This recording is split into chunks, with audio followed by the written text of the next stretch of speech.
In the middle of a chaotic hospital ward stood Sarah, watching her life collapse again. "Doctor, he's crashing," a nurse screamed. The air smelled of fear and antiseptic. On the bed lay Jake, her husband, gasping for breath as doctors battled to pull him back from the edge. Sarah's hands shook. Her lips trembled. "Not again, not again, Lord, please," she whispered, because this wasn't the first time. Jake was her fourth husband, and he was dying the same way on the same date, their second wedding anniversary. "Come on, Pastor Jake, stay with me," one of the doctors yelled, pressing his chest harder. The room fell into a rhythm of chaos, shouting nurses, beeping machines, until suddenly, silence. The monitor gave one final scream, a long flat beep. Jake's hand slipped off the bed. The doctor sighed, lowering his head. Time of death, 9:47 p.m. Sarah didn't cry.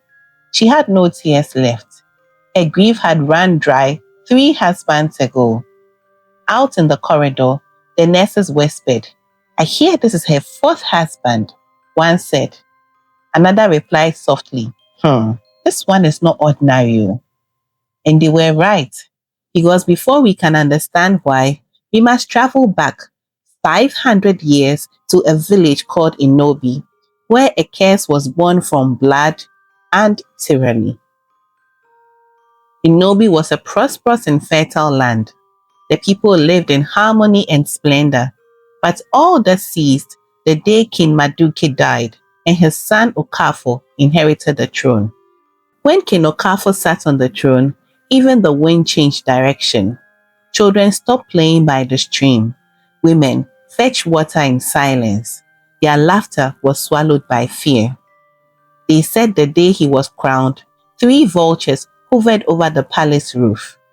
The oldest elder whispered, "Vultures don't circle crowns unless the crown itself is cursed." What the people didn't know was that his coronation had marked the end of their peace. Okafo wasn't born cruel. He became cruel. The way iron becomes rust, slowly but completely. He was power drunk and his heart fermented with wickedness. His first decree made the farmers cry blood. From today, he thundered, 70% of all harvest belonged to the throne. 70%? A poor farmer dared to matter. Okafo smiled. "You dare to question your king?" He ordered the man's tongue to be cut out and hung it on the palace gate, a warning that he could not be challenged. The second decree: all beautiful women, whether married, belonged to the crown. That night, palace guards went door to door, collecting beauty as though it were tax. Husbands hid their wives in yam barns. Young girls smeared charcoal on their faces to look ugly. Still, the guards found them. One pregnant woman clung to her husband screaming, "They'll kill me." The king watched with amusement and said, "Then die beautifully." She did. Okafo's palace became a slaughterhouse of souls. Even the goats stopped bleating near the compound. And there was Okuku, his chief priest, a man whose shadow alone could silence thunder.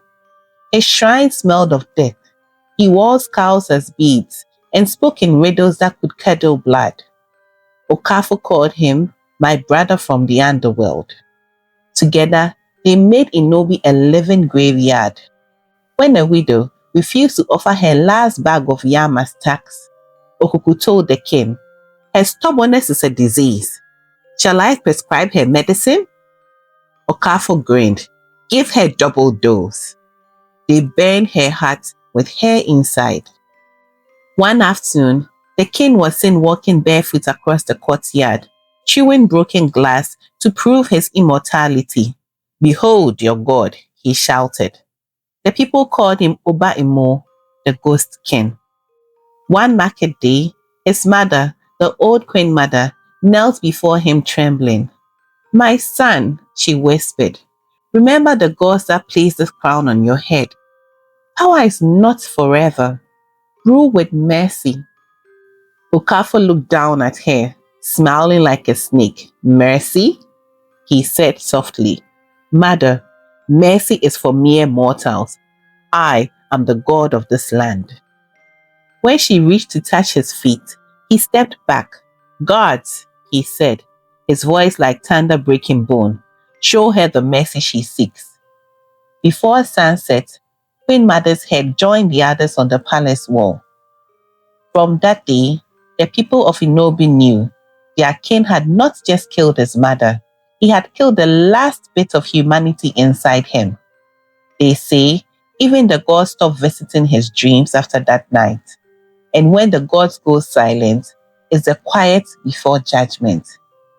Because soon Okuku would see a vision, a prophecy that would make the palace tremble. One night, inside the shrine, Okuku the chief priest beat his sacred drum. Then suddenly, his eyes rolled white. His body stiffened and his lips trembled. He had seen something. Before dawn, he burst into the palace courtyard breathless. Your Majesty, he cried, I saw blood in the moon, blood in a crying face. King Okafor, lounging in his throne with a calabash of palm wine, raised an eyebrow. Ah, Okuku, must you always dramatize your dreams? Last week, you saw a goat wearing beads. Now, is the moon drinking blood? But Okuku did not laugh. He fell to his knees. His staff rattled against the floor. My king, he whispered, the gods have turned their backs. A shadow walks behind you, and it's not human. Okafor chuckled, slow and dangerous. What shadow? My enemies hide, and you talk of ghosts? Okuku struck his staff on the ground. It is not man that haunts you, your majesty. It's the gods themselves. They say your throne drips with innocent blood. They say something you will touch soon will end your reign. Okafor leaned forward, his eyes glittering like a python's. Then, tell me, my brother, he said softly, how do I stop this so-called end? Okuku's pupils vanished again. His voice deepened. It was no longer his. With the blood of 12 newborns. The room went silent. Even the torches flickered in fear. Okafor sat back slowly, a cruel smile spreading across his lips. 12 newborns? He repeated. Then the gods shall drink. He lifted his calabash of palm wine. By dawn, let the sacrifices begin. And by dawn, the palace became a slaughterhouse. The wails of mothers filled the sky. Guards tore infants from their arms as Okuku's trembling hands drew the circle of blood. Among the 12 was the king's own newborn son. Okuku's voice shook. Your Majesty, are you certain? Okafor's eyes burned red. If the gods demand blood, he said coldly, then even a king's seed must bleed. And so, 12 innocent souls were buried alive beneath the palace floor. Rain began to fall, wild, violent, and unending. Okafor stood beneath it, laughing like a mad god. I am immortal, he shouted to the thunder. Lightning split the sky in an angry response. 5 market days passed. Okafor went for a late afternoon walk. That was when he saw her, by the river, kneeling and washing her face. Okafor froze. What manner of beauty roams my land without my permission? He murmured. The maiden turned startled. My king, she said softly. Okafor grinned, stepping closer. I am Okafor, the immortal king of Inobi. When I see what I want, I take it. The woman's eyes darkened with dread. My king, she whispered, the prey you chase today must not be devoured. But Okafor's lust drowned out her warning. He laughed. You do not know who I am, she said again. I know enough, he smirked. You are mine. And before the forest could whisper a warning, Okafor forced himself upon her. When it was over, he stood, spat beside her, and walked away whistling, leaving her trembling in the mud and the forest weeping in silence. By the time King Okafor returned to the palace, the air had changed. The courtyard of Inobi was full of men, women, even children, holding stones, hoes, pistols, anything that could draw blood. Their eyes burned with the fury of years in the making. The sacrifice of the newborns had broken something sacred. The people of Inobi had finally found their voices. A trembling guard rushed to meet him. "My king, the people are angry." Okafor laughed slow and deep. "How dare they be angry? I am the god of Inobi. I drink death like palm wine." He walked into their midst, and there before everyone, he tore open his royal robe and drew his blade. "Watch," he roared, pressing the knife to his chest. "Even iron fears me." But this time, the knife did not fear him, it cut. A red line opened across his chest. Warm blood flowed. Okafor froze. He touched it, stared at his shaking fingers. "Blood? My blood?" The crowd gasped. The spell of fear that had held them for years began to crumble. Then a woman's voice rose from the crowd, sharp and trembling with rage. Peritola, one of Okafor's wives, the same woman whose baby had been buried alive in sacrifice. Her face was streaked with tears. "Okafor," she screamed, "you took our children. You took our husbands. Even the gods reject you." She bent, grabbed a stone, and flung it. It struck the king's forehead with a dull thud. He staggered and laughed. "You cannot kill a god." But when his hand touched his forehead again, it was smeared with blood once more. And in that moment, everyone saw it. The god had become a mere mortal. Then Inobi erupted. Men and women surged forward like a storm. The guards, seeing their king bleed, turned their spears the other way. The palace pillars shook with the sound of vengeance. Screams and chaos swallowed the air. And by sunset, the once untouchable lion of Inobi lay in pieces. His head was impaled on a stake at the town gate. The rest of his body was thrown into the evil forest. And on the streets that night, the people of Inobi danced for days. For the first time in years, laughter returned to their lips. The tyrant was gone. The ghost king had fallen. But deep in the forest, another story had unfolded. Okuku, the chief priest, lay sprawled beside his altar, his lifeless body twisted like a broken branch, eyes frozen wide in terror. The villagers didn't understand. They said the gods had struck him down for serving an evil king. They were half right, but the truth was more tragic. Okuku had not drawn his strength from charms or incantations, but from a forbidden love. The forest maiden, the goddess who guarded Inobi's lands. She had loved him quietly. She gave him power, and in return, he gave her devotion. But when King Okafor violated her, her immortality shattered.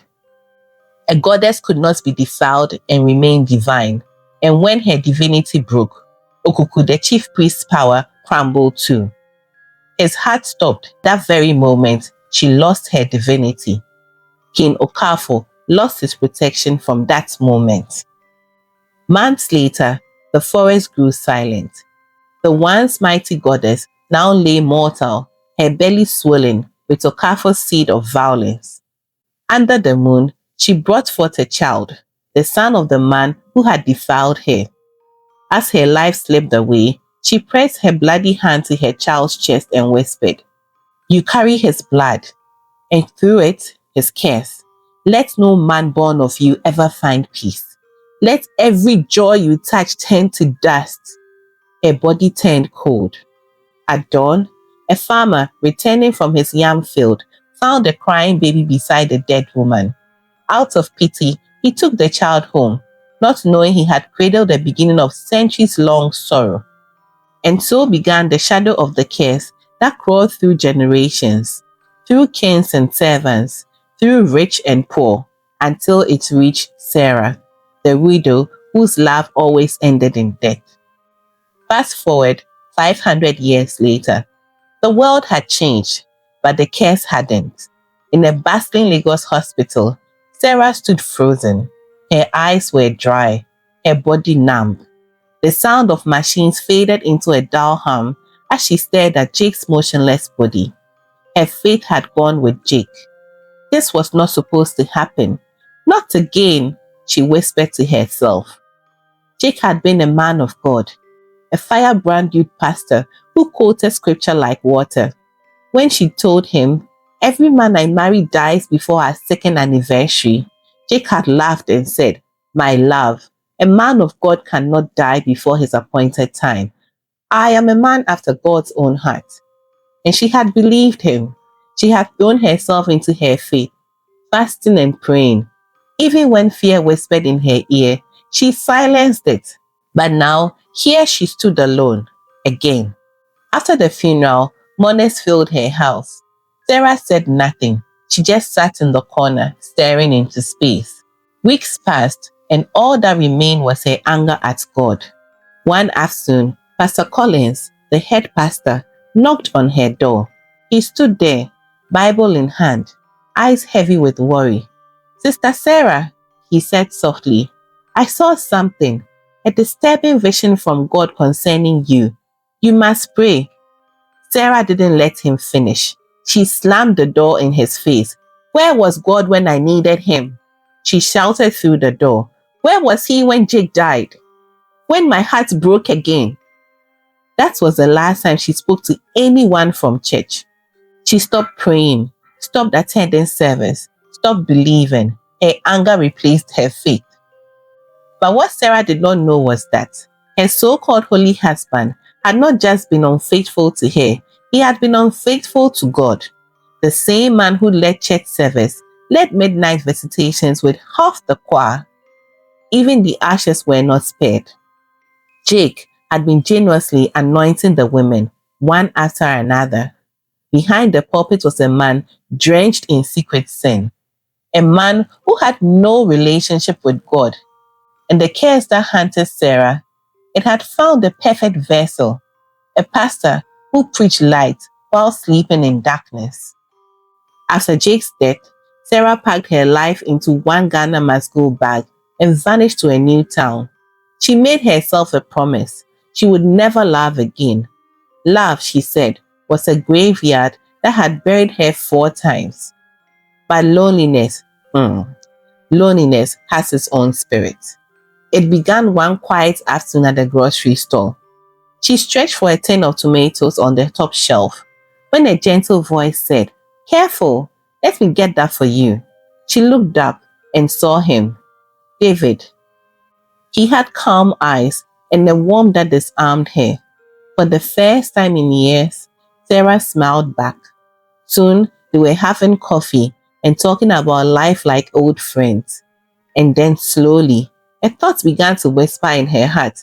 Maybe love isn't my enemy after all. Maybe this time will be different. But somewhere beyond what eyes could see, the curse smiled too. And so, the cycle continued. Fam, sometimes the battles we fight didn't start with us. There are contracts our ancestors signed, and we are the ones paying the rent.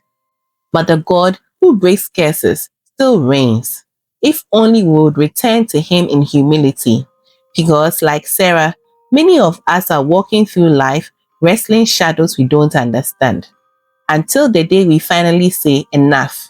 Lord, have mercy on me and my generations yet unborn." The curse may smile, but God's mercy still speaks louder. Let's all turn to God. Hi fam, click the link on the right to dive into yet another captivating tale. Don't forget to subscribe and hit the notification button. Until next time, it's bye from us at Apenthene African Stories.